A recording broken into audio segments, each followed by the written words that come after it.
నమస్తే, నేను మీ మల్లెపల్లి నరసింహులు. మనం మాట్లాడుతున్న అంశం బీసీ రిజర్వేషన్లు. ఈ రాష్ట్రంలో ఇప్పుడు జరుగుతున్న లొల్లి బీసీ రిజర్వేషన్లకు జరుగుతున్నది. మనం మాట్లాడితే కాంగ్రెస్ ప్రభుత్వం ఏం చెప్పింది? మేము అది కామారెడ్డి డిక్లరేషన్లో 42% రిజర్వేషన్ ఇస్తాం మేము బీసీలకు అని చెప్పేసి చాలా క్లియర్గా కామారెడ్డి డిక్లరేషన్లో బహిరంగ సభలో రాహుల్ గాంధీ గారితో, ఖర్గే గారితో, ప్రియాంక గాంధీ గారితో, రేవంత్ రెడ్డి గారు ఇప్పుడున్న పిసిసి గారు కూడా 42% బల్ల కొట్టి చెప్పారు. మరి ఇప్పుడు వాళ్ళు ఎంత పర్సెంటేజ్కి వచ్చారు? ఇప్పుడు 42% కాదు కదా. కేసీఆర్ గారు గతంలో 24% ఇచ్చిండు బీసీలకు. 24% బీసీలకు ఇస్తే కనీసం ఈ పర్సంటేజ్కి కూడా వాళ్ళు జీవో తీసుకురాలేదు.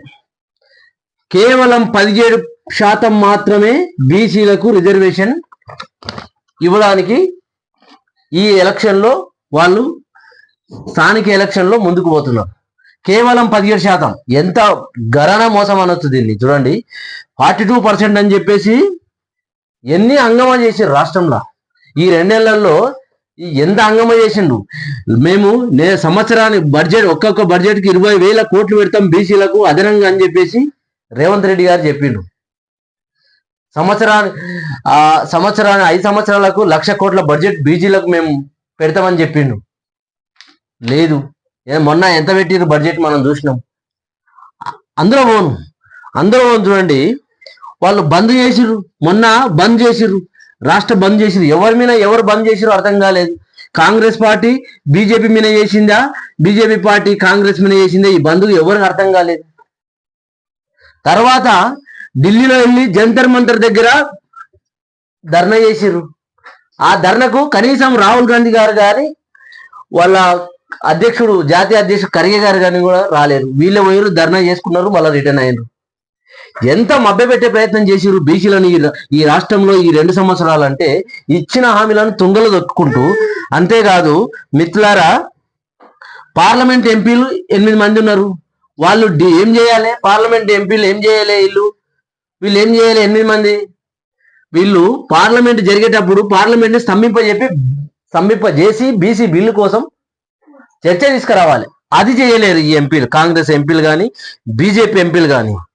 మిత్రులారా, ఇంకా కొన్ని విషయాలు చూస్తూ ఉంటే, గతంలో కేసీఆర్ గారు బీసీలకు 24% రిజర్వేషన్ ఇస్తే 12,735 జీపీలు గ్రామ పంచాయతీలు రాష్ట్రంలో ఉంటే కనీసం 5,000 సర్పంచులన్నా కావాలి. 5,000 గ్రామాలకు బీసీలో 5,000 మెంబర్స్ సర్పంచులన్నా కావాలి.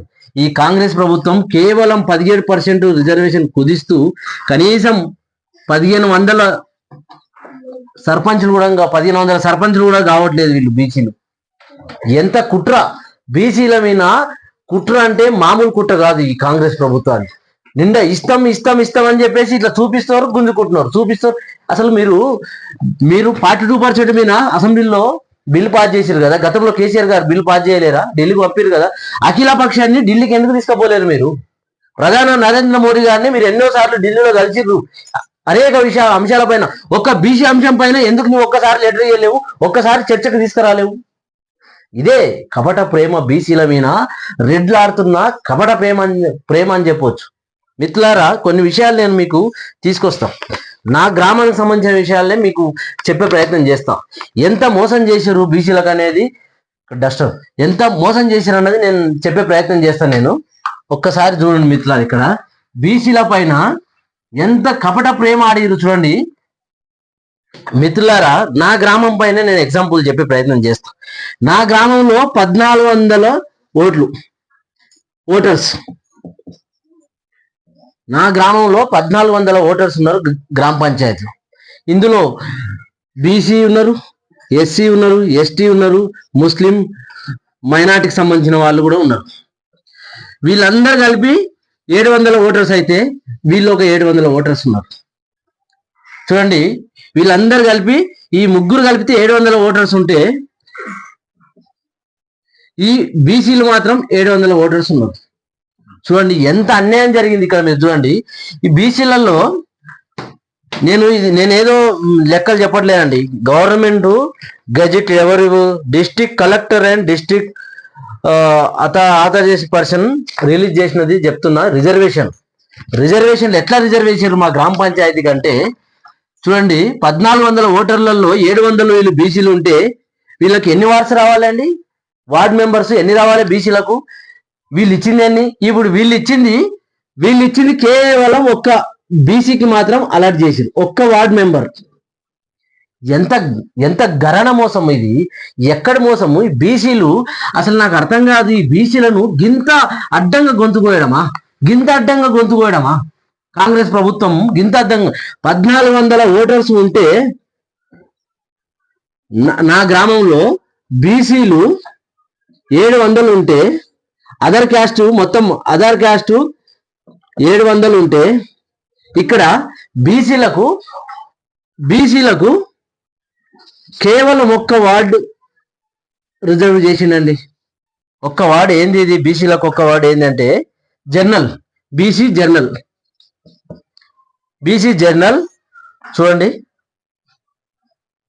వార్డ్ నెంబర్ 3 ఇది. మిత్రులారా మొత్తం జర్నల్ ఎన్ని చేసిండు? జర్నల్ వచ్చేసి 1 2 3 4 5 అన్రిజర్వ్డ్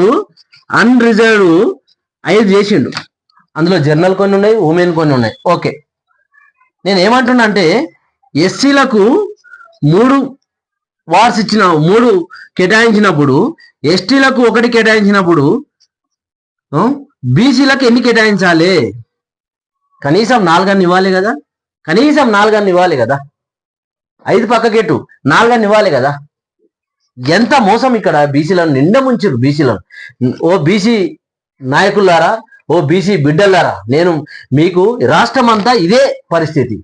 మళ్ళీ ఏం చెప్తున్నారు? మాకు అన్యాయం జరిగింది, 17% కదా మీరు ఇచ్చిరని సంఘాలు అడుగుతుంటే మళ్ళీ ఏం చెప్తున్నారు వీళ్ళు? మా పార్టీ తరఫున, అరే నీ అమ్మ పార్టీలో చల్లకుండా పార్టీ పక్కకెట్టరా నాయన. పార్టీ తర్వాత నువ్వు కనీసం గవర్నమెంట్ లెక్కల్లో లేనప్పుడు పార్టీ గవర్నమెంట్ కలెక్టర్ ఒక ఇష్యూ జారీ చేసి, ఒక నోట్ జారీ చేసినప్పుడు అందులో నువ్వు లెక్కలే లేవు, నువ్వు పార్టీ తరఫున ఏం చేస్తావు? పార్టీ తరఫున బీసీ నాయకులు ఇంకా మారాలి. బీసీ నాయకులు అసెంబ్లీలో బిల్లు పాస్ చేసినప్పుడు సంకలు గుద్దుకుంటూ పోయి పాలాభిషేకాలు చేశారు, సంకలు గుద్దుకుంటూ పోయి పూలదండలు వేసారు, శాలువలు కప్పారు. ఇదే ముఖ్యమంత్రి గారికి. బీసీ నాయకులారా మారండి. ఓ బీసీ నా గ్రామంలో చాలా 700 మంది బీసీలు ఉంటే చాలా అన్యాయం చేశారు. అరే 5 అన్రిజర్వ్ చేసినప్పుడు ఇందులో ఎస్సీ పోటీ చేయొచ్చు, ఎస్టీ పోటీ చేయొచ్చు, బీసీ పోటీ చేయొచ్చు, ముస్లింలు కూడా పోటీ చేయొచ్చు ఇందులో అన్రిజర్వ్డ్. మరి నువ్వు కేవలం 1 బీసీ కేటాయిస్తారా? కేవలం 1? ఇదా మీ లెక్కలు? ఏం లెక్కలు? ఎక్కడి లెక్కలు? ఎందుకు ఎవరిని దొక్కాలని ఈ దేశంలో? బీసీలు దేశంలో ఎక్కువ ఉన్నారు. వాళ్ళు కనుక ముందుకు అడిగేస్తే, వాళ్ళని ఎంకరేజ్ చేస్తే, పదవుల్లో కూర్చునబెడితే వాళ్లకు సీఎం పోస్టులు వస్తాయి, పిఎం పోస్టులు వస్తాయని భయపడుతున్నారా? మిమ్మల్ని మీ బతుకు మొత్తం పోతుందని చెప్పేసి. ఏంది ఇది? ఏం జరుగుతున్నది రాష్ట్రంలో? అరే నా గ్రామంలో ఇంకా ఎంత తప్పుడు తరకాలు ఉన్నాయంటే ఇదే కాదు మిత్రులారా. ఓటర్ లిస్టుకు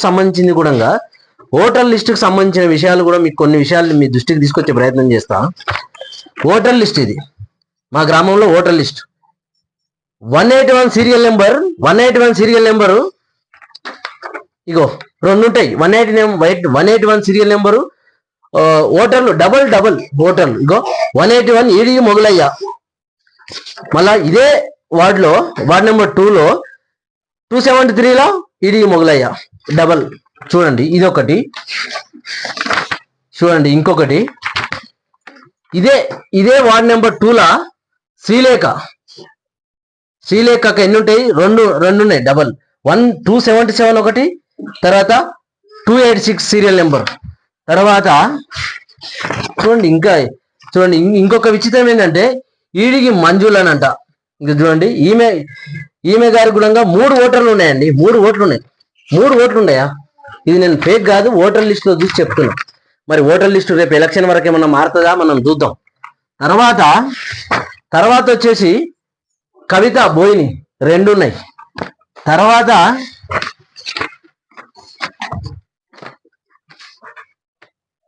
ప్రియదర్శిని దొడ్ల 3 ఉన్నాయి.